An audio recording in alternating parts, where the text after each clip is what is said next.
Opposition Chief Volodymyr Medinsky has said the country will issue a statement on the Ukraine issue on Monday. This is the second round of direct talks in recent weeks under the mediation of Turkey.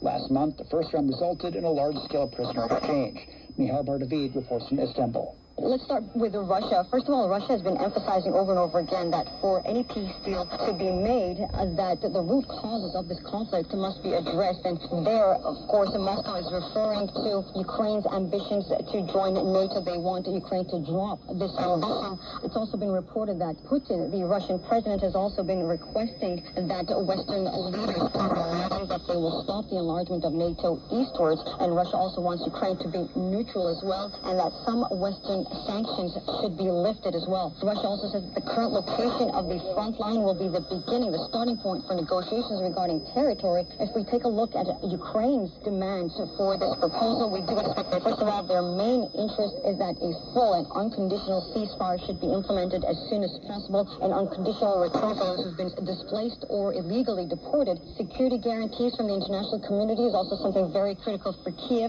and Ukraine does not want to be forced to be neutral. Russian authorities have thwarted an attempt to set fire to weapon equipment in the country's far east. The Federal Security Service says two 19-year-old residents attempted to set fire to relay cabinets in Primorye territory. The FSB says they acted on instructions from Ukrainian Special Services and expected monetary reward. British Prime Minister Keir Starmer unveiled the country's long-anticipated strategic defense review.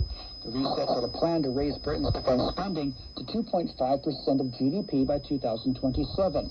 The review includes programs to build at least 6 new munitions factories, deliver up to 12 attack submarines, and invest £15 billion, or over $20 billion US, in the country's nuclear warhead program.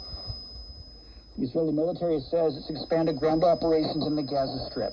The expansion follows disagreements and indirect negotiations between Israel and Hamas over the U.S. proposal for a ceasefire and the release of Israeli hostages in Gaza.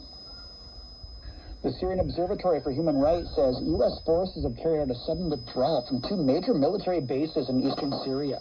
According to the Britain-based monitoring group, the withdrawal began gradually on May 18th and accelerated over the past 48 hours. The pullout took place amid intense overflights by aircraft from the U.S.-led international coalition.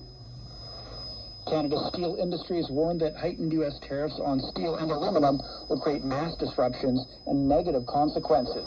Canadian Steel Producers Association President Catherine Cobden called the 50% levy catastrophic. And that's the news. I'm Shane Bigger.